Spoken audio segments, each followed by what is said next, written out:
ውድ ኢትዮጵያውያን ብልጽግና ፓርቲ ባለፉት የለውጥ ዓመታት በርካታ ምርታ ካስመዘገበባቸው ዘርፎች መካከል የውጭ ግንኙነትና ዲፕሎማሲ ዘርፍ አንዱ ነው። በዚህ ዘርፍ የኢትዮጵያ ብሔራዊ ጥቅምና ሀገራዊ ክብር፣ የዜጎች መብትና ደህንነት፣ ወዳጅ ማብዛትና በሁለትዮሽ እንዲሁም በባለብዙ ወገን መድረኮች ላይ የላቀ ተደማጭነት ለኢትዮጵያ ማስገኘት ቁልፍ ግቦቻችን ናቸው። ብልጽግና በእነዚህ ግቦች ስኬት ረገድ በተግባር የተፈተነ በእጅግ አስቸጋሪ ዓለም አቀፍና ቀጠናዊ ሁኔታዎች ውስጥ በድል የተሻገረ የኢትዮጵያን የዲፕሎማሲ ቁመና ያደሰ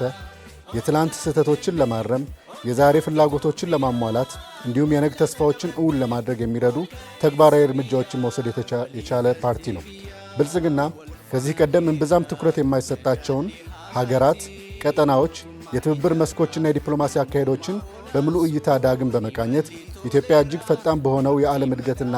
የለውጥ ዑደት ውስጥ በርዕዮተ ዓለም ተቸካይነት እና በጎራ አሰላለፍ የኮሰመነ የዲፕሎማሲ ቁመና ይዛ የምትቆም ሳይሆን ፕራግማቲክ ወይም ገቢር ነበብ በሆነ አካሄድ ጥቅሞቿን በተሻለ የምታስከብር ተጽዕኖ ፈጣሪና ተመራጭ ሀገር እንድትሆን ያስቻሉ ድሎችን ማስመዝገብ ችሏል። በዚህም የዜጎችን ክብር ማረጋገጥ፣ የኢኮኖሚ እድገቱን ማገዝ፣ ቀጠናዊ የመሠረተ ልማት፣ የኃይል፣ የንግድና የሕዝብ ለሕዝብ ትስስሮችን ማጠናከር፣ የኢትዮጵያ ተሰሚነትን ማጎልበት፣ በአጠቃላይ በዲፕሎማሲው ዘርፍ ወደ ተምሳሌት ሀገር ለምናደርገው ጉዞ መልካም መሠረት ማስቀመጥ